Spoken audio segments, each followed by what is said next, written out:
Que a graça e a paz do Senhor Jesus seja com todos nós. Vamos dar continuidade ao estudo da profecia das 2.300 tardes e manhãs.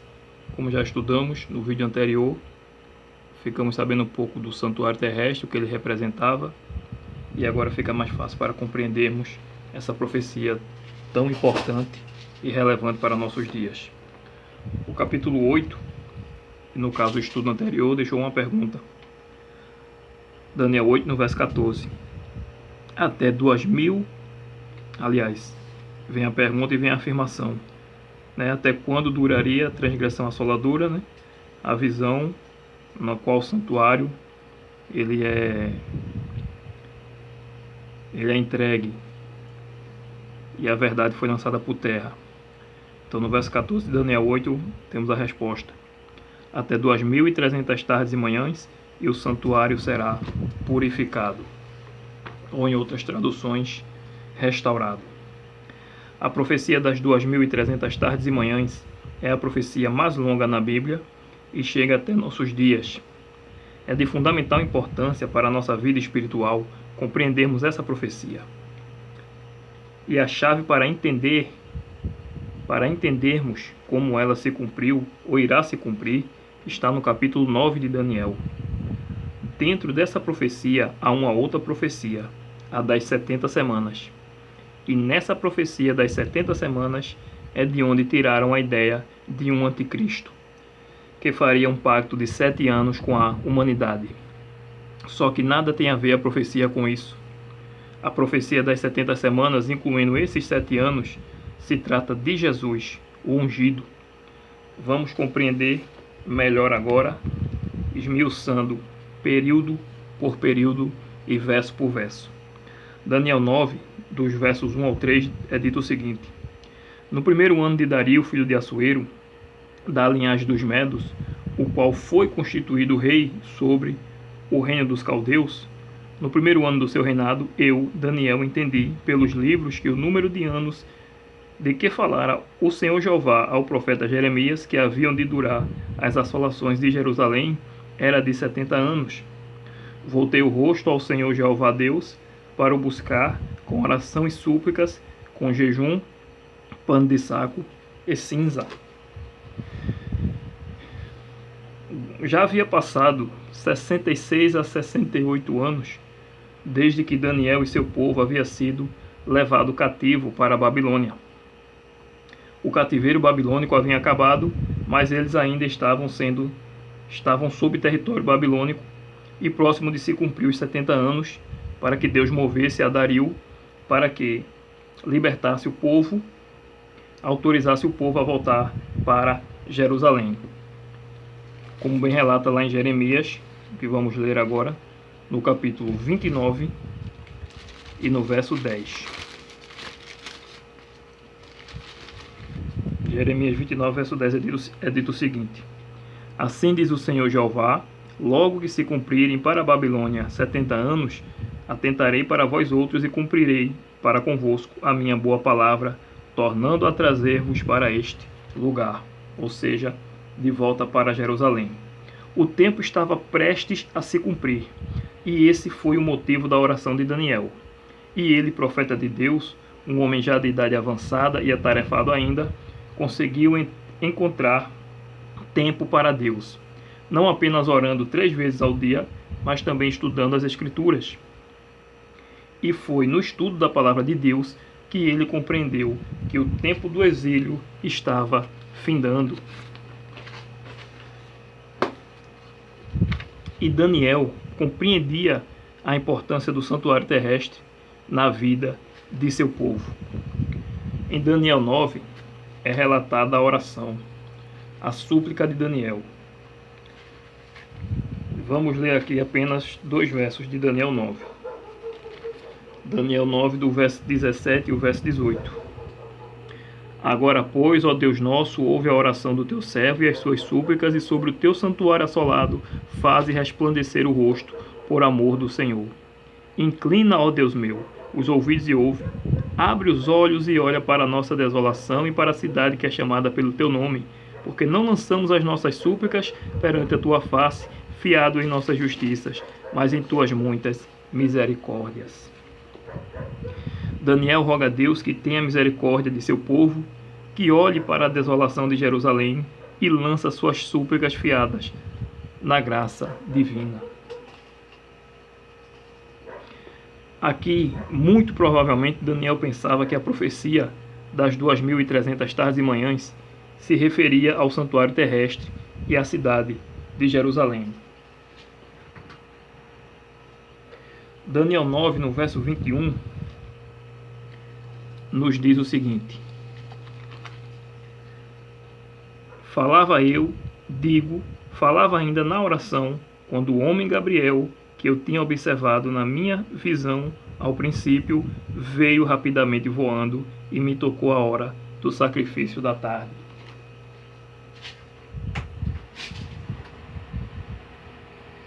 Temos aqui alguns detalhes a serem analisados. Primeiro, talvez o mais fantástico seja o aparecimento do anjo Gabriel a Daniel, e mais tremendo ainda, enquanto ele, Daniel, ainda orava.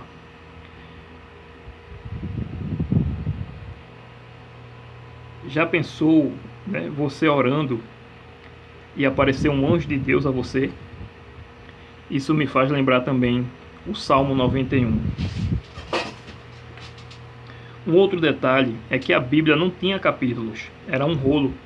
Nesse caso, então, o capítulo 9 é uma continuação do capítulo 8. Então, quando Daniel faz referência ao anjo Gabriel que havia visto no princípio da visão, ele está falando da visão do carneiro e do bode. Daniel 9, agora verso 22 e verso 23. Ele queria instruir-me, falou comigo e disse: Daniel, agora saí para fazer-te entender o sentido. No princípio das tuas súplicas saiu a ordem e eu vim para tu declarar, porque és muito amado. Considera, pois, a coisa e entende a visão. Já aqui, a visão que o anjo veio esclarecer não foi a do carneiro e do bode, mas sim exatamente a profecia das 2.300 tardes e manhãs. E por que não foi a do carneiro e do bode? Porque no próprio capítulo 8 ele tem a interpretação, mas a visão das 2.300 tardes e manhãs ele não entendeu e não recebeu a interpretação. Vamos ver, por exemplo, Daniel 8, verso 26 e verso 27. A visão da tarde e da manhã que foi dita é verdadeira, tu, porém, preserva a visão, porque se refere a dia ainda muito distantes. Verso 27. Eu, Daniel, enfraqueci e estive enfermo alguns dias. Então me levantei e tratei dos negócios do rei. Espantava-me com a visão e não havia quem a entendesse. Ainda tem também a questão do texto em sua linguagem original. Ou seja, para a visão do carneiro e do bode, a palavra usada foi razão. Daniel 8, verso 1 e 2. Agora, para das 2.300 tardes e manhãs, a palavra usada foi maré. M-A-R-E-H. Daniel 8, que a gente acabou de ler, os versos 26 e 27. E Daniel 9 também, que lemos, versos 22 e 23.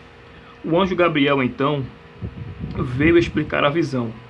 Daniel estava preocupado com a profecia dos 70 anos de cativeiro, mas o anjo vem lhe explicar a visão que ele não havia entendido, e com isso introduz dentro da profecia das 2.300 tardes e manhãs outra profecia, a profecia das 70 semanas, 490 dias proféticos. Porque uma semana são 7 dias. 7 vezes 7 dá 490, 7 vezes 70 dá 490 dias. Considerando o tempo profético, dia a ano, temos então uma profecia de 490 anos dentro da profecia de 2.300 anos. Parece complicado e de fato é.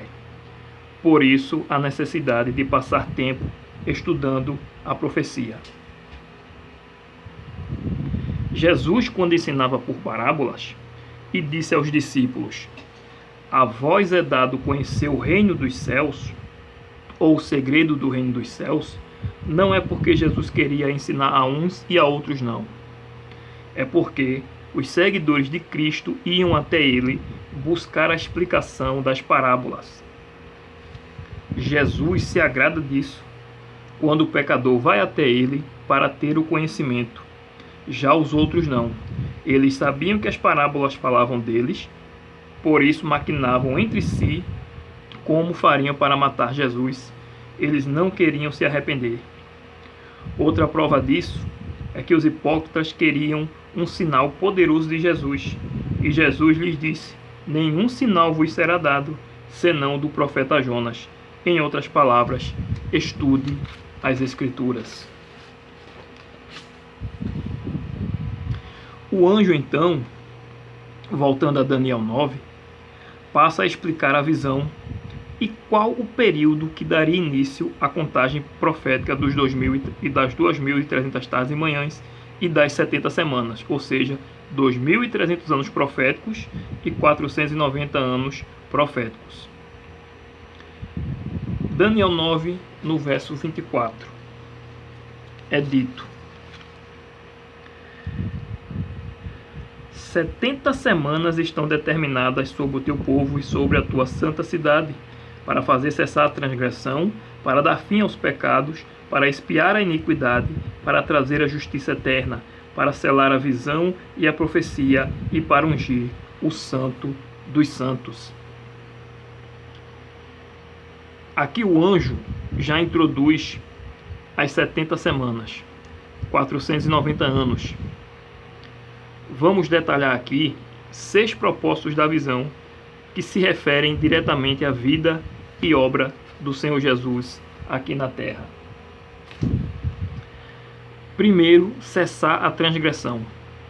A Bíblia diz que os nossos pecados fazem separação entre Deus e nós. Por seu sacrifício na cruz, Jesus reatou o relacionamento e nos restaurou diante de Deus. Aleluia. Segundo propósito, dar fim aos pecados. Gabriel anuncia que o Messias cuidaria dos fracassos da humanidade. Ele tomaria sobre si próprio os pecados da humanidade e assim lhes daria fim. Ou seja, onde Adão errou, Cristo venceu. E por conta dele o pecado será extinguido para todo sempre. Aleluia. Terceiro, expiar a iniquidade. Expiar com X, de expiação. Iniquidade é perverter o que é certo. É a aversão à santa lei de Deus. Pelo sacrifício expiatório na cruz, Jesus cuidou do pecado em todas as suas formas. Por isso, quando ele disse a Nicodemos: o que nasce da carne é da carne, e o que nasce de Deus é de Deus, é porque passamos a amar as coisas de Deus, passamos a ter prazer na sua santa lei, não andamos mais em desobediência. Em Romanos 7, nos versos 7 e 8, o apóstolo Paulo diz que a inclinação da carne é inimizade contra Deus, pois não está sujeito à lei de Deus. Por isso, os que estão na carne não podem agradar a Deus. E por isso também que Deus pôs inimizade entre a descendência da mulher e a da serpente. Porque se Deus não colocasse essa inimizade, nós, por natureza, seríamos amigos de Satanás. É por isso que só pelo Espírito Santo, só pela conversão e batismo diário do Espírito Santo, nós somos habilitados e capacitados a fazer a vontade de Deus e a detestar o mundo e as suas abominações. O quarto detalhe, o quarto propósito, trazer a justiça eterna. Pela queda, a humanidade se tornou injusta. A vinda do Messias é a vinda da justiça eterna. Jesus é nossa justiça, nele somos justificados pela fé. Aleluia. Quinto propósito, selar a visão e a profecia. Ou seja, confirmar, ratificar o cumprimento das predições relacionadas com a vinda do Messias no momento especificado pela profecia, garante-nos que os outros aspectos da profecia, ou seja, cumprindo-se a vinda do Messias, garantiria o cumprimento dos 490 anos, as 62 semanas, mais 7 semanas, mais 1 semana, que iremos detalhar aqui, mais o cumprimento preciso dos 2.300 anos.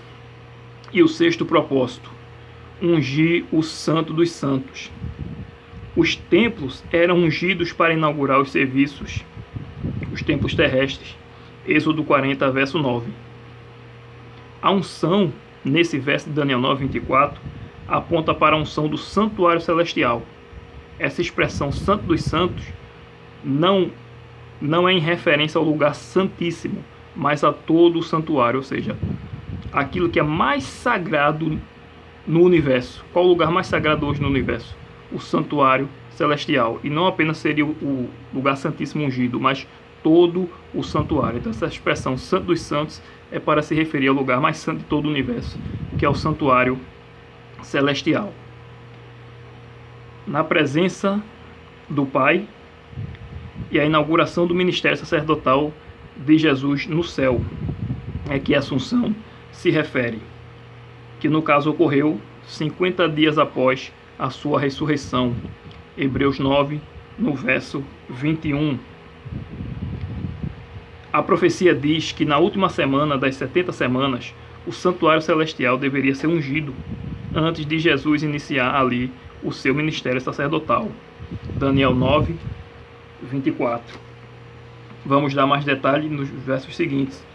Essa visão nos conduz através dos 490 anos de história judaica, alcançando o clímax na última semana, no ano 27 depois de Cristo, ao ano 34, quando o santuário celestial devia ser ungido, dia da festa do Pentecostes, na descida do Espírito Santo. Que evento assinala o início das 70 semanas, os 490 anos proféticos e também os 2.300 anos? Daniel 9, verso 25. Sabe e entende, desde a saída da ordem para restaurar e para edificar Jerusalém até ao ungido, ao príncipe, 7 semanas e 62 semanas, as praças e as circunvalações se reedificarão, mas em tempos angustiosos. Aqui temos o ponto de partida para contarmos o início dos 490 anos e também das 2.300 tardes e manhãs. O decreto para restaurar e para edificar Jerusalém, houveram 3 decretos. O primeiro decreto de Ciro, em 538 a.C., para que os judeus pudessem retornar e construir o templo, está lá em Esdras, no capítulo 1, dos versos 1 ao 4. Esse, aliás, só para repetir, foi o motivo da oração de Daniel no início do capítulo 9. O retorno do povo judeu para Jerusalém. O segundo decreto foi do rei Dario em 520 a.C., pelo qual os judeus voltam a Jerusalém e prosseguem com a construção do templo, santuário terrestre, reconstruído e dedicado em 515 a.C.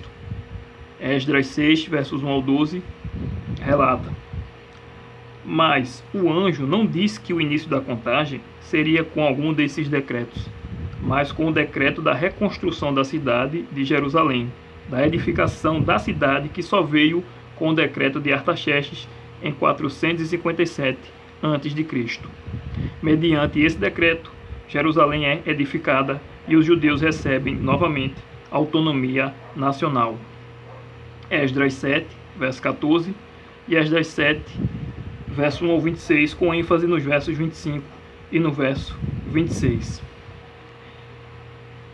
Autonomia nacional ou governamental, isso dava aos judeus o direito de exercerem as leis civis que foram designadas por Moisés. Por exemplo, na época de Jesus, quando os judeus estavam sob jurisdição de Roma, eles julgavam os acusados, mas não podiam condená-los à morte. Era entregue aos romanos. Então a profecia tem início com o decreto de Artaxerxes no ano 457 a.C.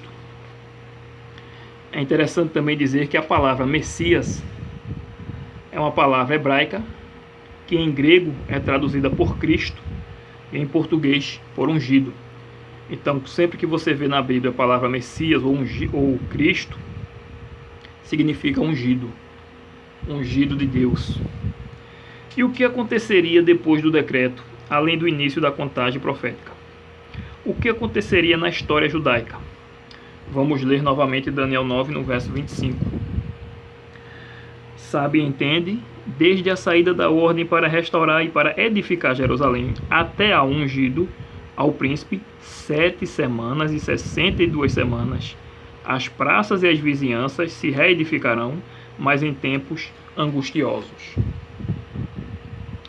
O anjo divide a profecia, ou detalha a profecia, 7 semanas mais 62 semanas igual 69 semanas, transformando para dias proféticos, uma semana igual 7 dias, portanto, 7 anos proféticos. Portanto, 7 semanas são 7 dias vezes 7 semanas, 49 dias. Então, partindo de 457, 49 anos, chegamos ao ano 408. Basta fazer uma subtração, né? 408 menos 457 menos 408. Esse foi o ano que Jerusalém foi restaurada, faltando ainda 62 semanas para o ungido, no caso 434 anos, partindo de 408 a.C., 434 anos, chegamos no ano 27. Só para lembrar, 69 semanas são 483 anos. Do ano 457 a.C. ao ano 27 depois de Cristo, dá 483 anos. Lembrando que quando chegamos no ano 1 antes de Cristo, não existe ano 0. Portanto, do ano 1 antes de Cristo, segue-se o ano 1 depois de Cristo. E o que aconteceu no ano 27 depois de Cristo?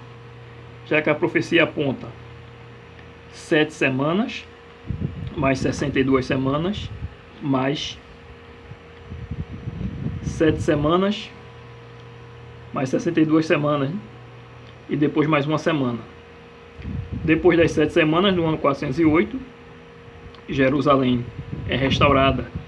E depois, mais 62 semanas, chegamos no ano 27. O que aconteceu no ano 27? Lá no Evangelho de Lucas, no capítulo 3, dos versos 1 a 3, a Bíblia diz o seguinte. Evangelho de Lucas, capítulo 3, verso 1 ao 3.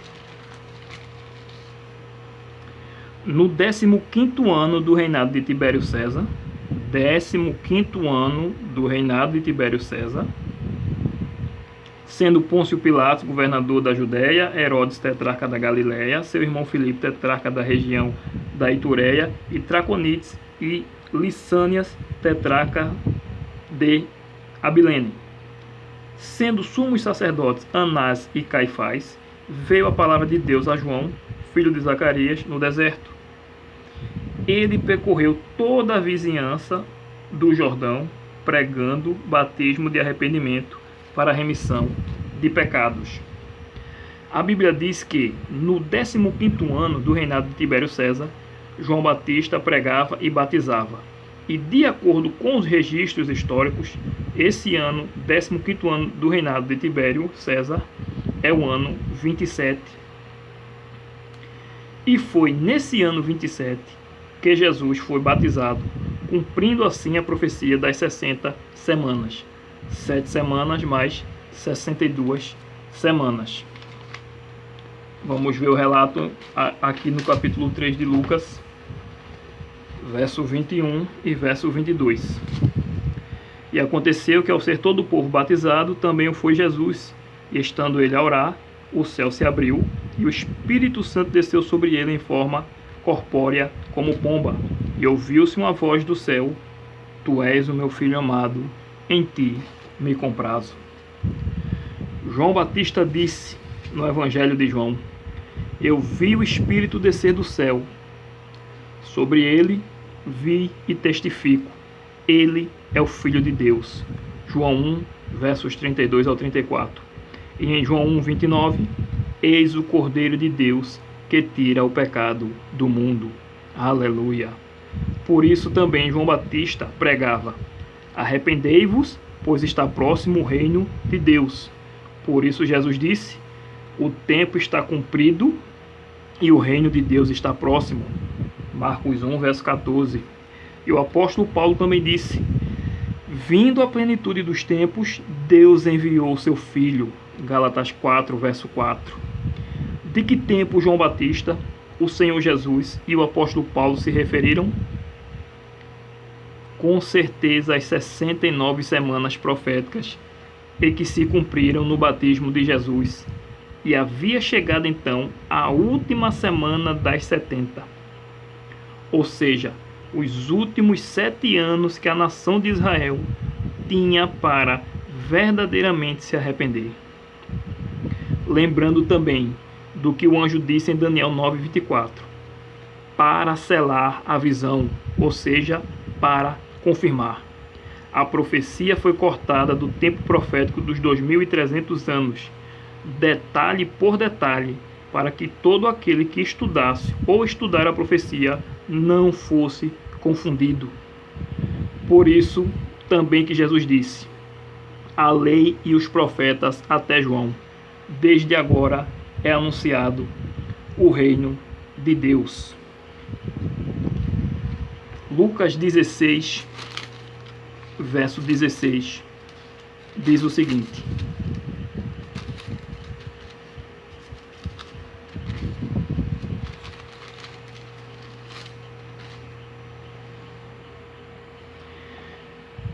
a lei e os profetas vigoraram até João.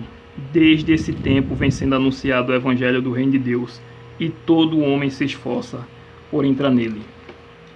Lendo esse texto de forma isolada, é aparentemente complicado, principalmente quando aparecem pregadores que dizem que a lei de Deus foi abolida e usam esse texto.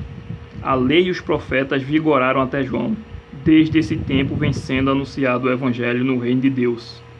Só que esse reino não está dizendo que a lei de Deus só vigorou até João.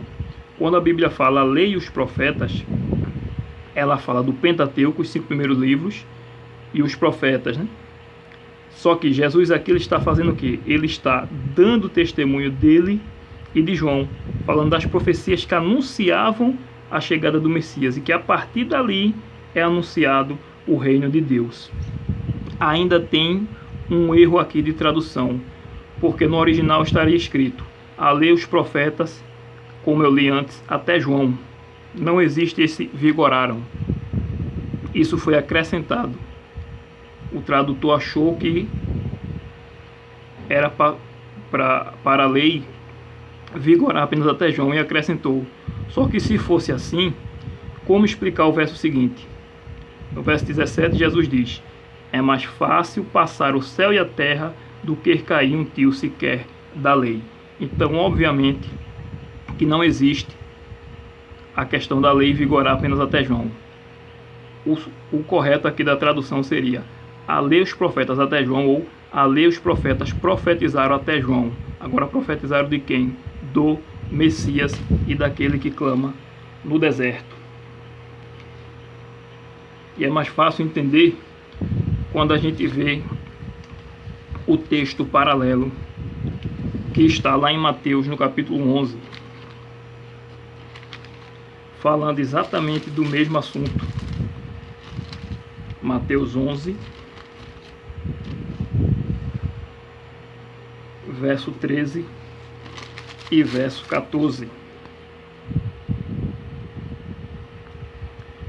Diz assim: porque todos os profetas e a lei profetizaram até João, e se o quereis reconhecer, ele mesmo é o Elias que estava para vir. Portanto, Jesus aqui estava reprovando os fariseus e confirmando e dando testemunho de João Batista como profeta, como aquele anunciado por Malaquias. Portanto, o que foi profetizado e durou, é dito aqui, é sobre a profecia das 70 semanas. E agora seria anunciado o reino de Deus, porque agora é a última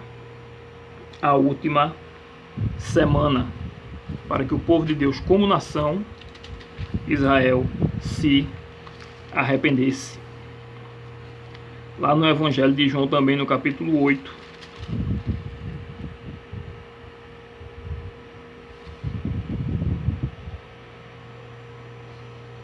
no capítulo 8 nós vemos o seguinte, é dito, verso 24: por isso eu vos disse que morrereis nos vossos pecados, porque se não credes que eu sou, morrerei nos vossos pecados.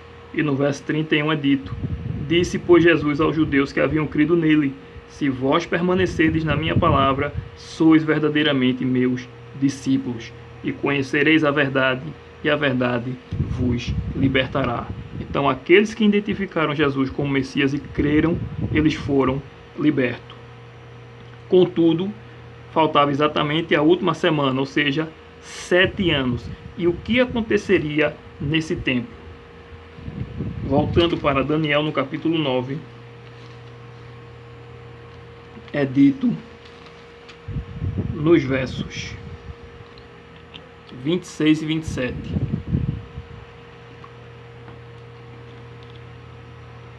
O que aconteceria na última semana? Um verso dá a informação e no outro dá os detalhes.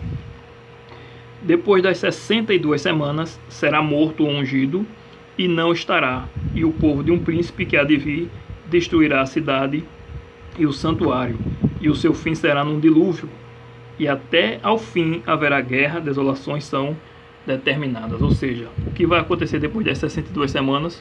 O ungido será morto, e depois virá o povo de um príncipe, que irá destruir a cidade. O verso 27 dá o detalhe do que aconteceria com o ungido. Verso 27: ele fará firme aliança com muitos por uma semana, na metade da semana fará cessar o sacrifício e a oferta de manjares, sobre a asa das abominações virá o assolador, até que a destruição que está determinada se derrame sobre ele. Então, aqui anuncia, depois das 69 semanas, o ungido, anuncia que o ungido seria morto, verso 26, e no verso 27 nos dá os detalhes. No meio da semana, ou seja, ele aparece no ano 27 e no ano 31, ano de sua morte. Ele, com sua morte, faz cessar todo o sistema sacrificial de animais do santuário terrestre, porque ele, Jesus, o Messias, é o Cordeiro de Deus. João 1, 29 e 1 Coríntios 5, verso 7. A profecia nada tem a ver com o anticristo. A profecia fala de Jesus. E o único que fez cessar o sacrifício e a oferta de manjares foi Jesus, por seu sacrifício perfeito na cruz do Calvário. Anticristo nenhum poderia fazer cessar o sacrifício. A profecia ainda prediz que viria a destruição sobre a cidade e o templo de Jerusalém. E isso ocorreu na história no ano 70 depois de Cristo. Prediz também que haveria guerras naquela região até o fim, como hoje nós vemos. Guerras e assolações em Jerusalém são preditos na profecia até o fim. E para encerrar a firme aliança com muitos de 7 anos, ele acabaria no ano 34. E o que aconteceu no ano 34, que confirma o fim da última semana e do período profético de 70 semanas, os 490 anos. Lembrando, 457 mais 34, do ano 457 a.C. ao ano 34 depois de Cristo, dá 491 anos. Como não existe ano zero, então 490 anos. Lembrando, do ano 457 ao ano 408, 7 semanas. Jerusalém foi restaurada. Aí mais de 62 semanas, do ano 408 ao ano 27, aparecimento do ungido. como relatava a profecia. No ano 31, ele faz cessar o sacrifício, e no ano 34, o que aconteceria? Sempre há alguma coisa na história. A profecia conta a história antes da história acontecer, e a história confirma a profecia. Lá no capítulo 7 de Atos, esse capítulo de Atos relata o discurso de Estevão, um dos discípulos da igreja primitiva. Ele pregava sobre Jesus para que seus irmãos se convertessem.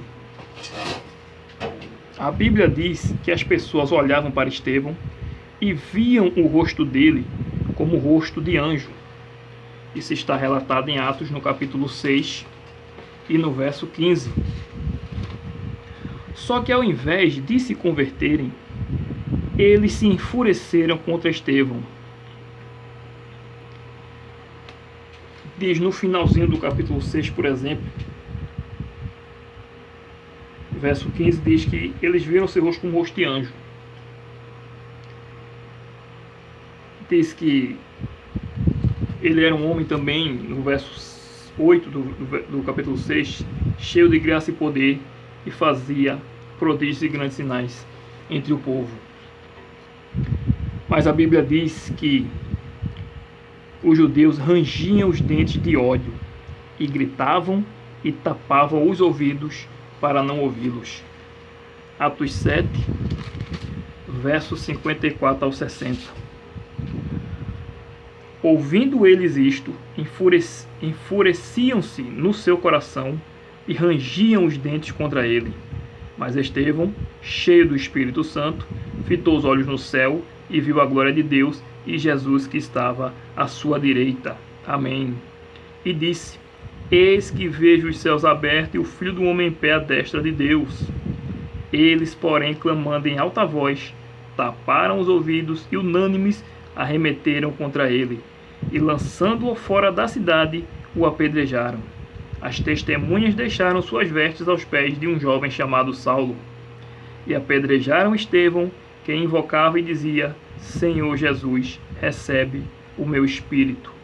Então, ajoelhando-se, clamou em alta voz: Senhor, não lhes imputes este pecado. Com estas palavras, adormeceu.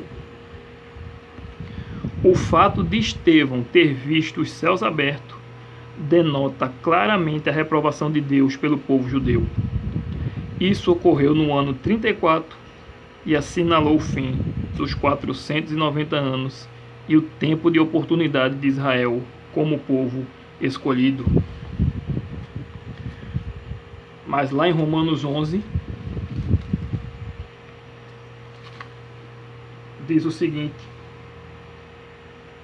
Porque não quero, irmãos, que ignoreis este mistério, para que não sejais presumidos em vós mesmos, que veio endurecimento em parte a Israel, até que haja entrado a plenitude dos gentios. Ou seja, Israel como nação foi rejeitada para proclamar as verdades, porque não aceitaram o Filho de Deus.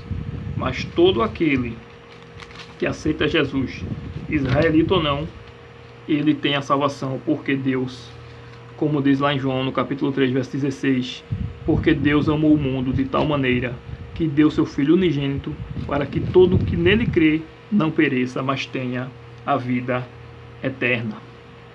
O povo judeu teve o privilégio de anunciar as boas novas, mas ao longo da história caíram em idolatria várias vezes e mataram os profetas de Jeová. Assim como Jesus relatou nas parábolas de quando viesse o filho do dono da vinha, hoje eles fizeram, né? Hoje, todo aquele que aceita Jesus como Salvador pessoal e se entrega a Deus por meio de Jesus, recebe os privilégios divinos. Mas muitos, assim como os judeus, não estão fazendo bom uso do que Deus lhes deu.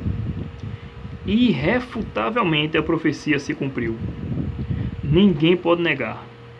Mas, assim como os judeus da época de Estevão negaram a messianidade de Jesus, após uma disputa teológica em 1656 na Polônia, entre eruditos judeus e católicos a respeito dessa profecia e da messianidade de Jesus, os eruditos judeus lançaram a maldição contra todo judeu que tentar estudar a profecia das 70 semanas. A maldição diz que os ossos e a memória do que tentar entender essa profecia apodreçam. Mas o que vai apodrecer mesmo é aqueles que negarem a Jesus. A partir do ano 34, os seguidores de Cristo foram então liberados pelo Espírito Santo a sair da Judéia e Samária e pregar por todo o mundo.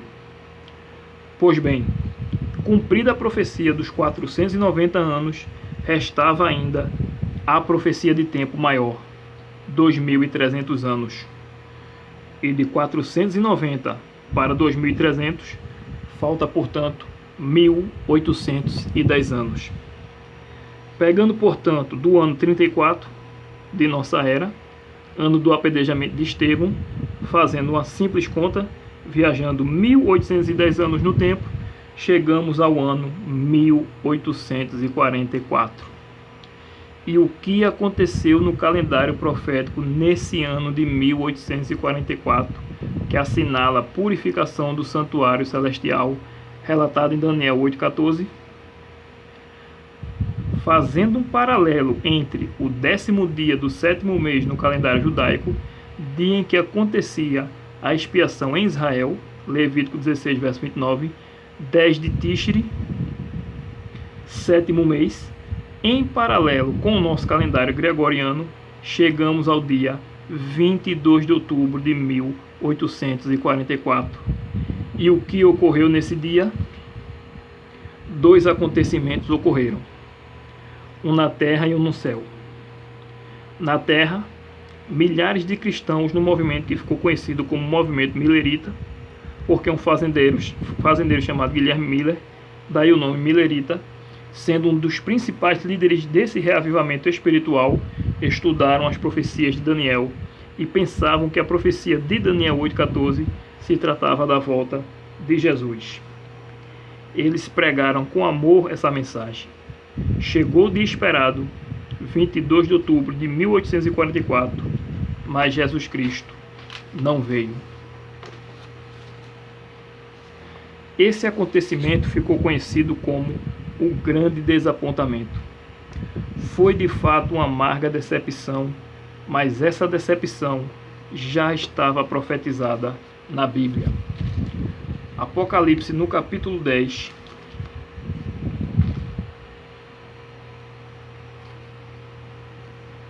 depois de passar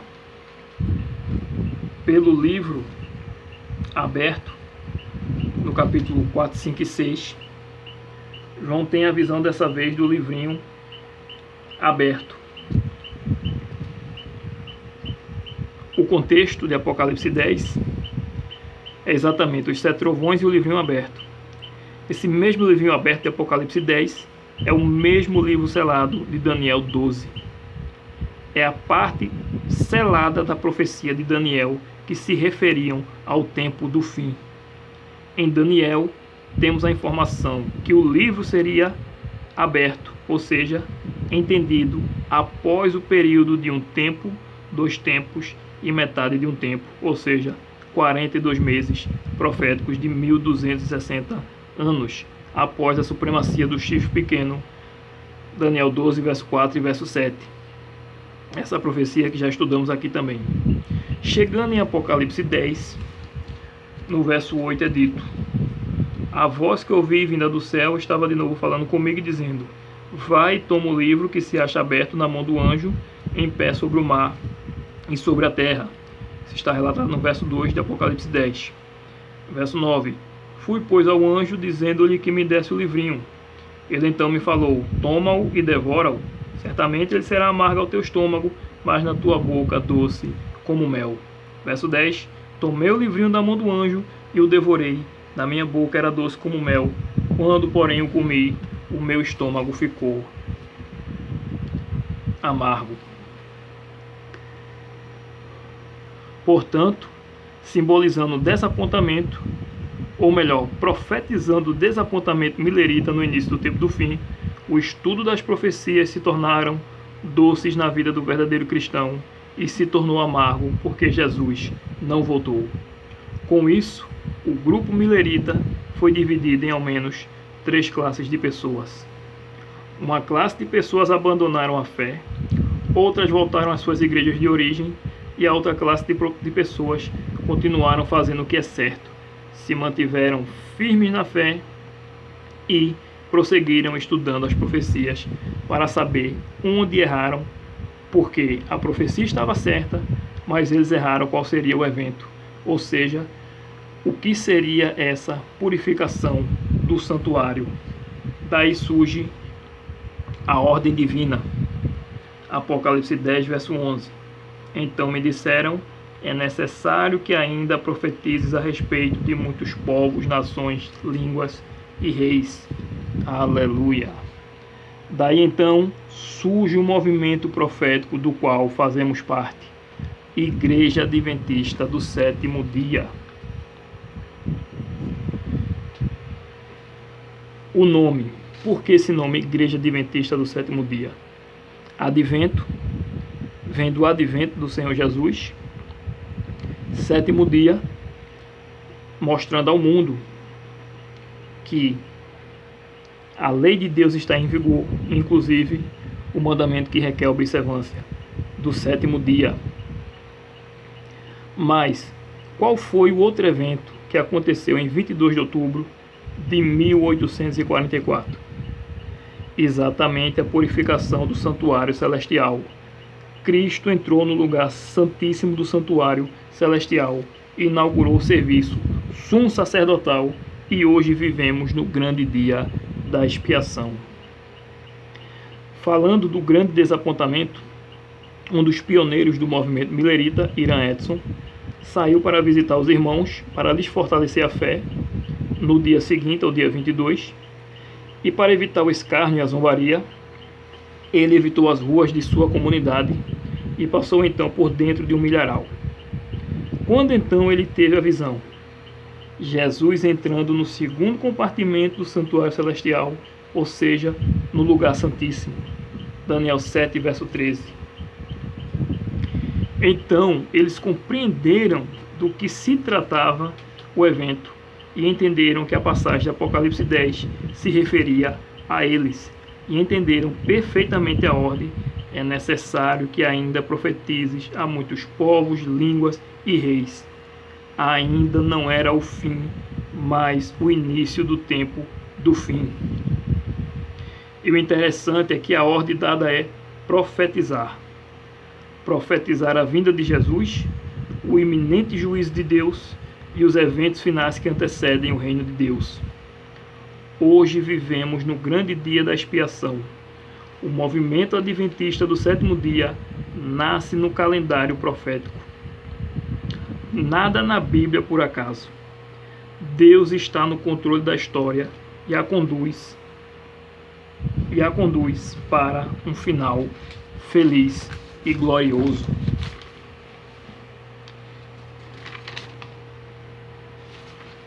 Nada em minha vida e na tua vida é por acaso. Não há mais tempo a perder. É hora de buscarmos santidade, reavivamento. Hoje os mortos em Cristo estão sendo julgados e breve se iniciará o juízo dos vivos, com o decreto dominical e o selamento do povo de Deus. O sistema papal introduziu distorções no plano da salvação e usurpou a obra intercessora de Cristo por meio da consagração da missa, da penitência e da absolvição dos pecados por sacerdotes humanos. Mudou a lei de Deus, os 10 mandamentos, e agora já está conclamando o mundo por meio da encíclica papal Laudato Si, para aguardarem o dia que a Igreja Católica de Roma estabeleceu como dia santo, o domingo. Lançou a verdade por terra, como diz a profecia, e o que fez prosperou.